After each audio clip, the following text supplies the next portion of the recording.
my favorite thing about teaching dual language is being able to share the language and culture with students who have never experienced it before, who are native speakers of English, and then also providing a space where native speakers can feel like the experts and really put value on their language and culture in the classroom. Es muy fácil. Ok, vamos a empezar. 1 a 20, Manuel. Ok, ¿listos? Sí. Ok. 1, 2, 3. I would encourage any family to enroll their child in a dual language program because, especially at Westview, it's a unique opportunity for public education in East Central Indiana, in that when you put your child in a dual language program, you're giving them the gift of language, something that will last a lifetime.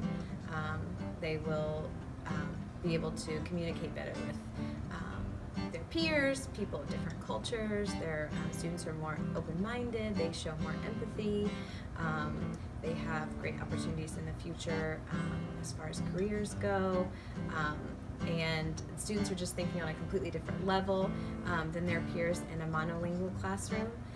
So it's just a wonderful opportunity that's very unique to this area.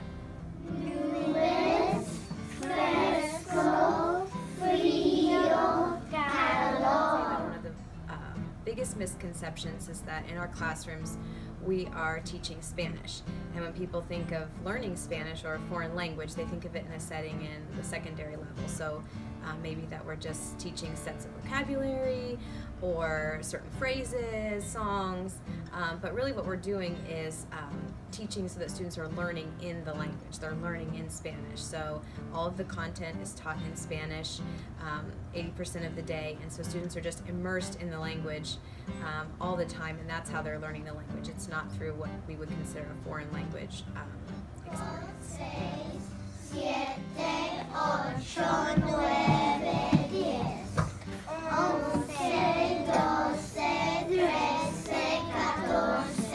14, 15, 16. I'm not sure I have a favorite story, but my favorite time of year is when students start to insert Spanish into their everyday conversation with each other. So just hearing someone sneeze, and instead of saying bless you, they all say salud, or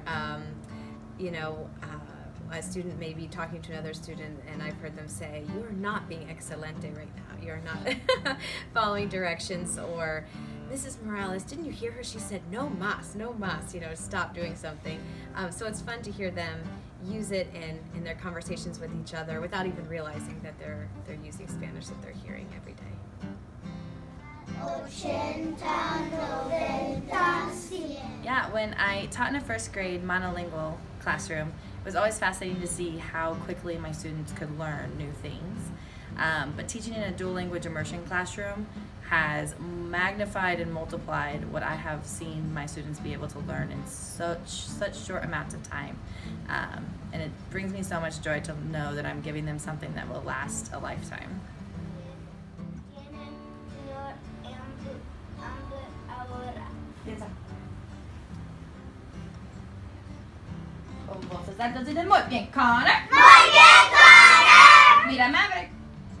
Dual language program isn't just for students who are already great at learning new things and new ideas. Dual language is really great for meeting students where they're at and challenging all students in an equitable way.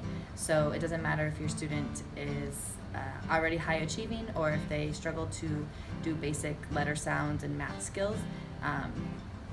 Dual language is a program that is good for every single student.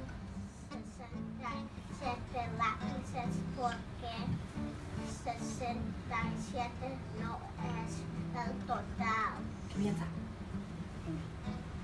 Lucas dijo que 67 no es el Total. No es el. I think one of the misconceptions about the dual language program is that it's only for students who are advanced or high achieving already. I think it's a misconception because this program and dual language programs across the country are really designed for every single student to succeed. So whether you are a student with exceptionalities, whether you are a student who struggles to learn new things, you are going to succeed in this program. It's not only for students who are high achieving or exceptional in different ways.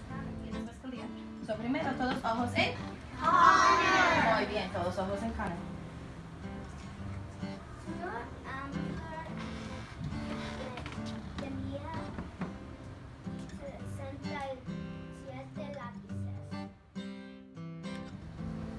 I would say one of my favorite stories has to do with a student who came into first grade without having done dual language kindergarten. And when he came in, he was really shy and didn't want to open his mouth to try the new language. It was a real struggle for him at the beginning of the year. But the more that we worked with him, we worked with his family to just really pull out the language from him. He began to love to speak the language in schools, to speak the language at home, and he has just absolutely flourished in this environment. And to see his progress in just a matter of months has been such a joy. I know it has for me, and I know it has for his family too. And so I think about him when I think about all the things that students can do in a dual language classroom, whether they've been exposed to it in kindergarten or whether this is the first time they're learning any Spanish at all. Mira, el otro parte es